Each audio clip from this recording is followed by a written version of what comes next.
Live from New Delhi, you're watching DD India Live, India's voice to the world. I'm Tanvi Taneja. Coming up in the next 30 minutes. ISRO launches US ComSat BlueBird Block 2 mission aboard its heavy-lift LVM-3 M6 rocket from Sriharikota, adding yet another feat to India's space journey. Bangladesh remains on the edge with continuous violence and protests. US lawmakers urge Yunus-led government to conduct free and fair elections.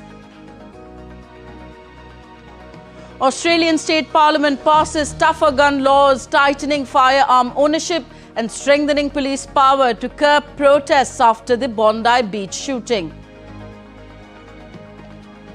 And Cambodia says Thai military continues to strike multiple targets inside their territory, resulting in the death of 21 civilians.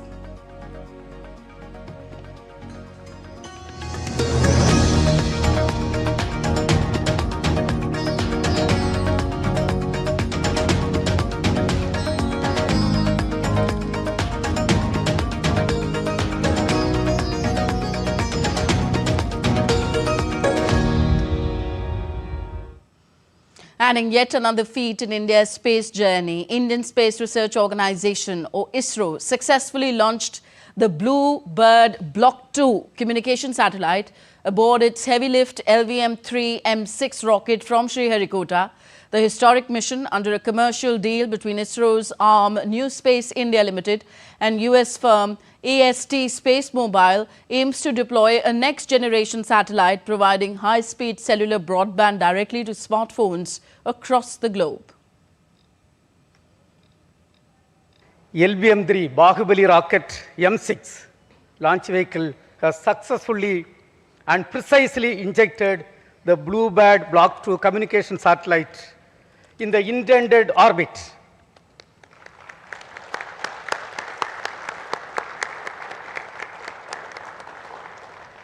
This is the first dedicated commercial launch for a customer from USA, that is AST Space Mobile.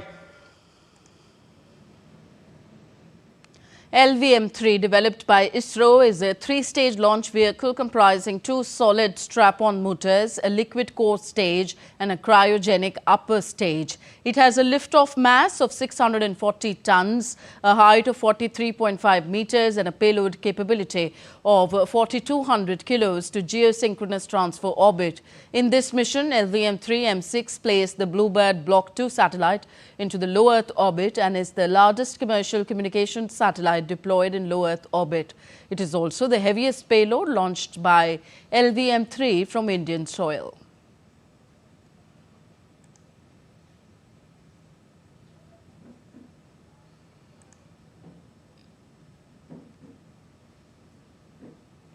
In its earlier missions, LVM-3 successfully launched Chandrayaan-2, Chandrayaan-3 and 2 OneWeb missions carrying 72 satellites. The previous launch of LVM-3 was the LVM-3 M5 CMS-03 mission that was successfully accomplished on November 2, 2025. Prime Minister Narendra Modi hailed the achievement in the space sector of India. On social media platform X, he wrote, and I quote him, "A significant stride in India's space sector. The successful LVM-3 M6 launch places the heaviest satellite ever launched from Indian soil, the spacecraft of the USA BlueBird Block 2, into its intended orbit. It marks a proud milestone in India's space journey. It strengthens India's heavy-lift launch capability and reinforces our growing role in the global commercial launch market. This is also reflective of our efforts towards an Atmanirbhar Bharat. Congratulations to our hard-working space scientists and engineers. India continues to soar higher in the world of space." Unquote.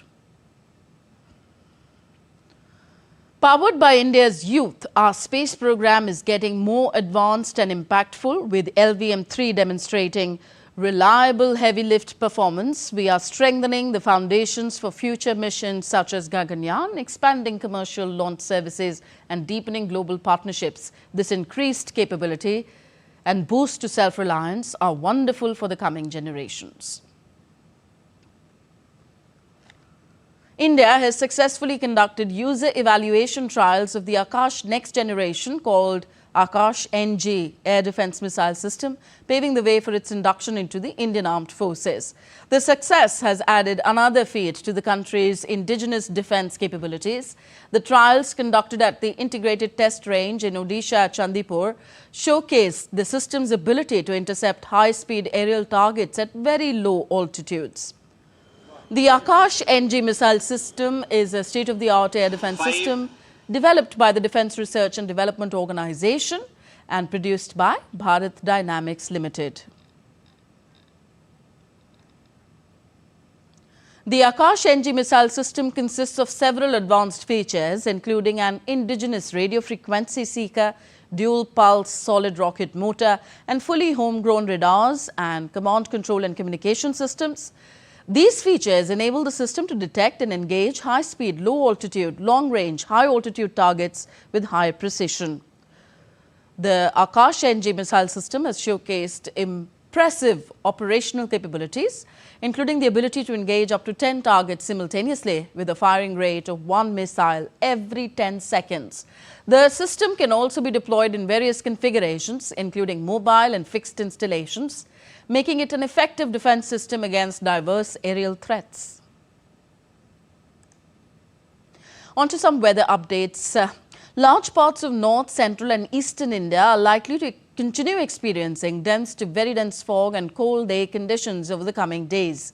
According to the IMD's latest weather bulletin, dense to very dense fog during night and early morning hours is very likely over Uttar Pradesh, Haryana, Chandigarh and Punjab till December 29th, while similar conditions may prevail over Uttarakhand till December 28th and Madhya Pradesh till December 25th. The IMD warned of dense fog in isolated pockets of Jammu Division, Himachal Pradesh, Odisha till December 28th, while sub-Himalayan West Bengal and Jharkhand may see reduced visibility till December 25th. As per the Met Department, Rajasthan and Chhattisgarh are likely to be affected till December 24th, while Northeast India may continue to experience foggy conditions till December 26th. These conditions are likely to maintain snow cover in higher reaches in higher altitudes, disrupt road connectivity in vulnerable mountain passes and lower visibility in valleys, particularly during early morning and late evening hours. Minimum temperatures are set to drop across several regions.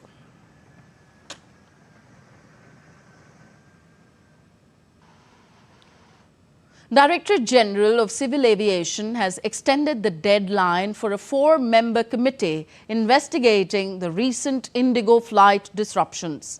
The panel, headed by Joint Director General Sanjay K. Brahmane, was earlier required to submit its report by December 20th. While the committee had sought a 15-day extension, the request was not accepted by the regulator. Instead, the DGCA has granted a shorter extension, directing the panel to submit its findings by Friday, December 26th.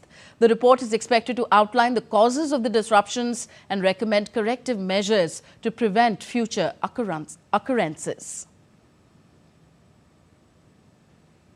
Amid the growing unrest in Bangladesh, India called in Bangladesh High Commissioner Rais Hamidullah to express grave concern over a series of incidents targeting Indians and diplomatic missions. This is the second time the Bangladeshi envoy to India, Hamidullah, was called in by the Indian government amid tense ties between the two countries following violent anti-India protests in several parts of Bangladesh.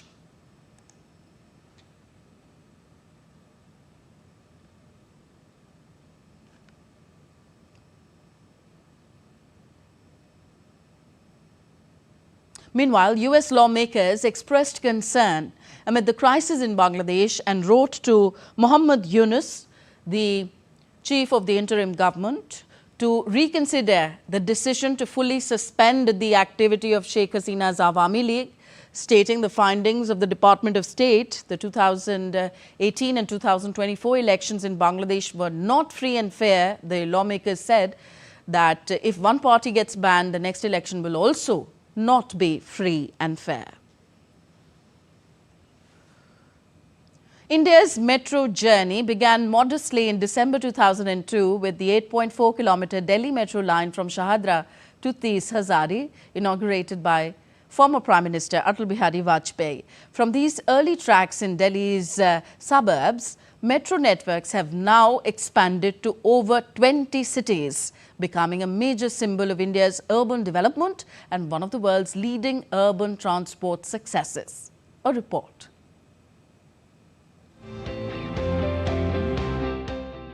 From the first tracks laid in Delhi's expanding suburbs in the early 2000s to the bustling, tech-powered networks now weaving over 20 Indian cities, India's metro story is a symbol of its urban awakening.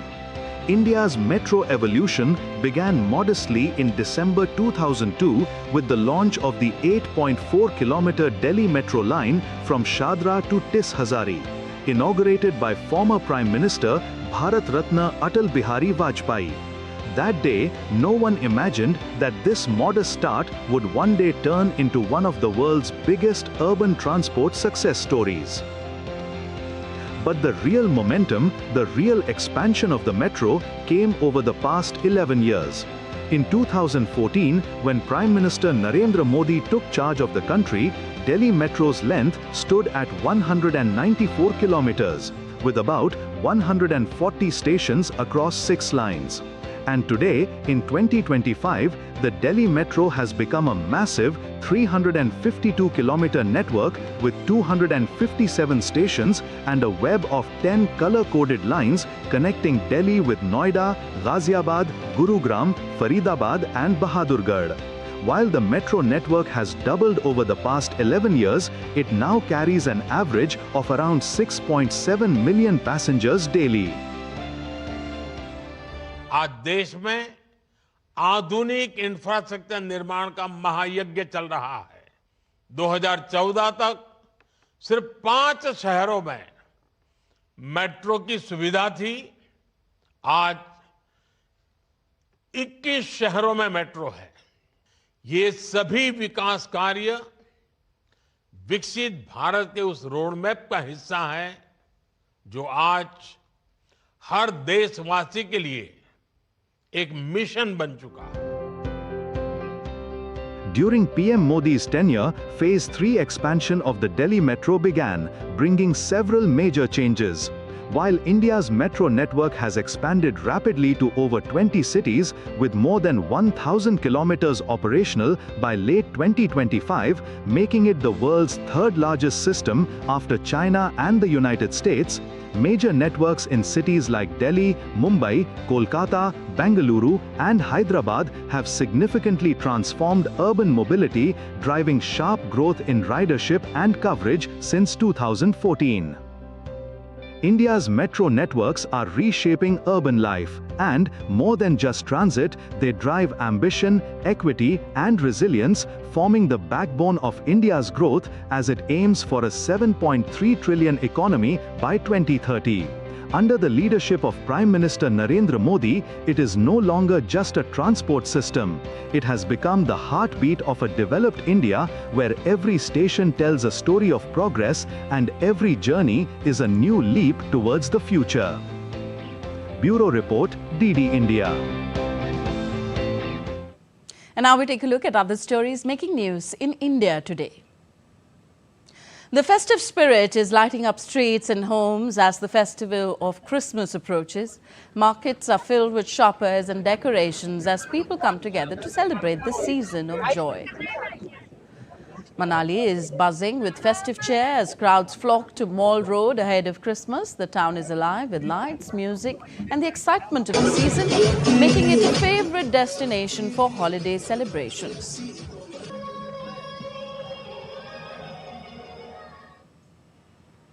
Dehradun is alive with the festive spirit as the traditional plum cakes are in high demand. Local bakeries, renowned for their craftsmanship, have perfected these rich dry fruit-laden cakes over months of preparation. Available in a range of sizes, the cakes are selling quickly, becoming an essential part of the holiday celebrations across the city. A 30-foot-tall Christmas tree adorned with the 2,800 flowering plants has become the centerpiece of festive celebrations in Chungatara village of Kerala. The vibrant display has drawn visitors and locals alike, highlighting the community's creative spirit and enthusiasm for the holiday season. You're watching DD India Live, still to come on the show. Ukraine drone attacks target Moscow at night, spark industrial fire in Tula, 3 killed. In H-1B visa overhaul, the US will end the lottery system and favor skilled, higher-paid workers instead. And Santa Claus begins his festive journey from Lapland's capital, Rovaniemi.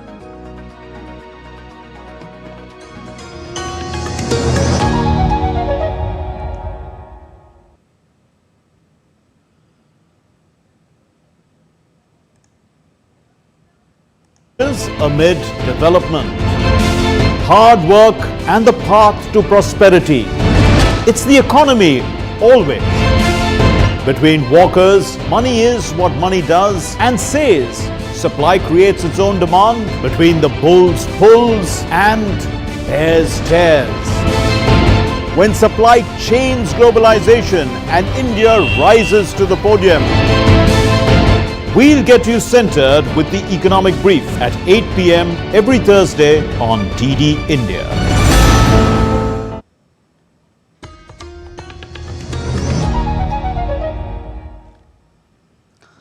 You're watching DD India Live. I am Tanvi Taneja. Australia's New South Wales passes new state laws cracking down on guns and giving authorities the power to ban protests after the nation's deadliest mass shooting in Bondi Beach in decades. The reforms were passed in the upper house of the New South Wales Parliament. The new rules will cap the number of guns an individual can own to 4 or 10 for exempted individuals like farmers. The legislation will also give authorities power to prohibit protests for up to 3 months following a terrorist incident. 15 people were killed and dozens injured in the mass shooting at a Jewish Hanukkah celebration at Bondi on December 14th, a shock attack that prompted calls for tougher gun laws and stronger action against anti-Semitism. Australia's federal government is at the same time pushing for new laws, creating an aggravated offence for hate preaching, penalties for those deemed to have sought to radicalize minors, and a new register of allegedly extremist groups. It will become illegal to join. This is the first tranche, but an important tranche of reforms in this state in relation to protest legislation, extreme hate symbols in our community, and also the toughest gun restrictions of any jurisdiction in the country. I want to make it clear that this isn't the end of change. Sydney and New South Wales has changed forever as a result of that terrorist activity last Sunday. And we know it's our responsibility to do everything we can to keep the people of New South Wales safe, and that means further change in the new year. Moving on to updates from the Ukraine-Russia conflict, Ukrainian forces have pulled out of the eastern town of Severodonetsk as Russian troops waged a battlefield offensive aimed at threatening key cities critical to Ukraine's defenses in the east. The fall of Severodonetsk comes with Ukraine under US pressure to quickly negotiate peace in the nearly 4-year-old conflict triggered by Russia's invasion and puts Russian forces closer to the hub of Sloviansk. Sloviansk is the northern anchor of the so-called fortress belt of cities in Ukraine's heavily industrialized Donbas region, which Russia has demanded Kiev cede before it ends its conflict. Ukraine's general staff said that it had withdrawn soldiers to preserve lives and resources. Russia said earlier this month it had captured Severodonetsk, whose pre-war population was around 10,000, a claim Kiev had denied.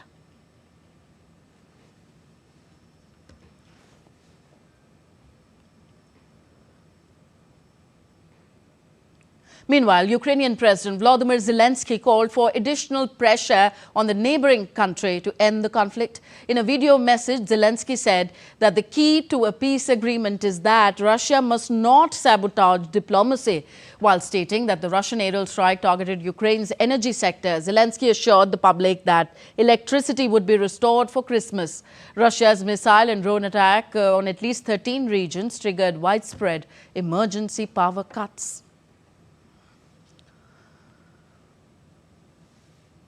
Meanwhile, 2 police officers were injured in an incident in Moscow where a senior Russian general was killed this week, authorities said on Wednesday, with local media reporting that an explosion occurred. Russia's investigative committee, which probes major crimes, said it was establishing the circumstances of an incident in southern Moscow that injured 2 traffic police officers. Back to Asia. Defense officials from Thailand and Cambodia will hold ceasefire talks on Wednesday after Southeast Asian foreign ministers held an emergency meeting earlier in Kuala Lumpur. Cambodian defense spokesperson claimed that Thai military forces had continued to use artillery and tank-mounted machine guns to fire at multiple targets in the Cambodian territory as of Tuesday. Meanwhile, Thailand rejected a request by Cambodia to hold bilateral talks in a neutral country, leaving a planned meeting to negotiate an end to the deadly border clashes in doubt. But as per Thailand's defense ministry meeting would go ahead in its Chantaburi province as planned. The special ASEAN foreign ministers meeting on the current situation between the 2 countries was intended to end the fighting that has raged between the 2 neighbors since December 7th. The conflict has so far killed at least 22 people in Thailand and 21 in Cambodia and displaced around 750,000 people on both sides of the border. On to South America now. Venezuela's parliament on Tuesday approved a measure that criminalizes a broad range of activities that can hinder navigation and commerce in the country, such as the seizure of oil tankers. The bill, introduced, debated and approved within 2 days in the National Assembly, follows this month's seizures by U.S. forces of 2 tankers carrying Venezuelan oil in international waters. The bill calls for fines and prison sentences of up to 20 years for anyone who promotes, requests, supports, finances or participates in acts of piracy, blockades or other international illegal acts against commercial entities operating with the country. The bill will be sent to the executive for approval and will take effect once published in the official gazette. Venezuela's political opposition, including Nobel Peace Laureate Maria Corina Machado, has expressed support for Trump's Venezuela policy, including the seizure of tankers. Meanwhile, the United States told the United Nations on Tuesday that it will impose and enforce sanctions to the maximum extent to deprive Venezuelan President Nicolas Maduro of resources. Venezuela, backed by Russia and China, requested Tuesday's meeting, the second held on the escalating tensions. The Security Council first met in October when the United States justified its actions as consistent with Article 51 of the founding UN Charter.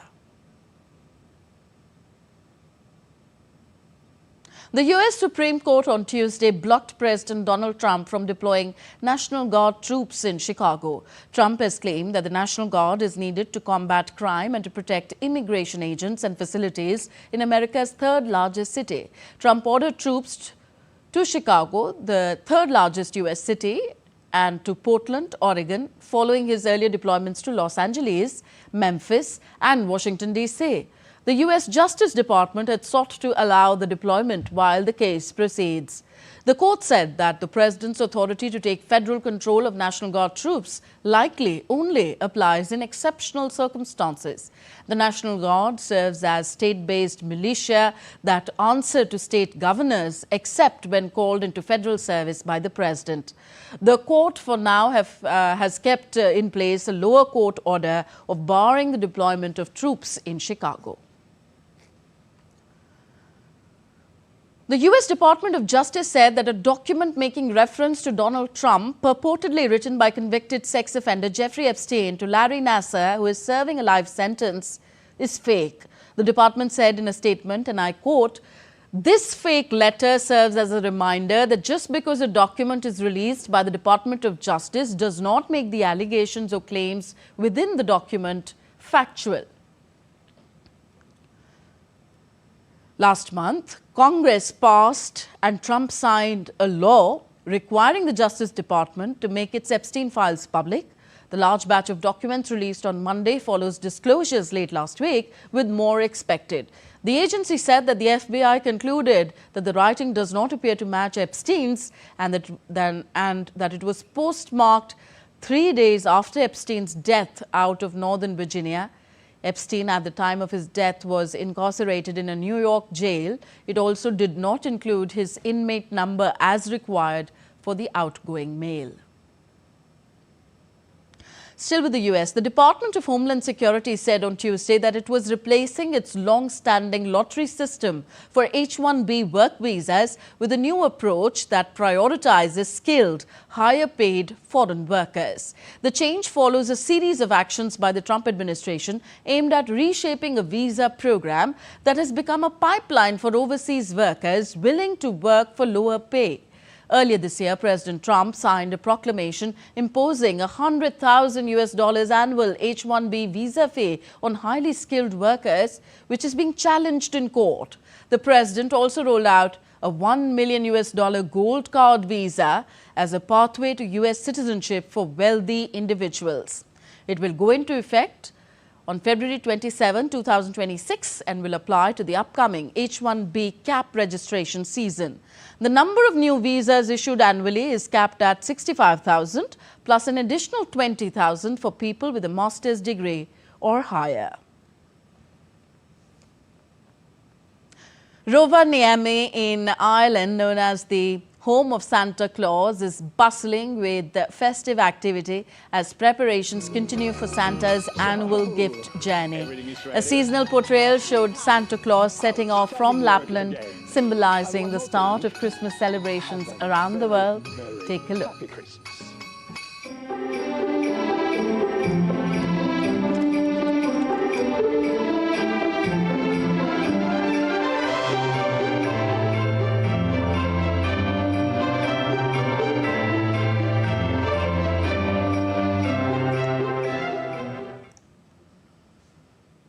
That's all for this edition of DD India Live. Do let us know your thoughts on the news of the day. Connect with us on our different social media handles at DD India Live, and you can also download our DD India mobile app for quick news and updates on the go.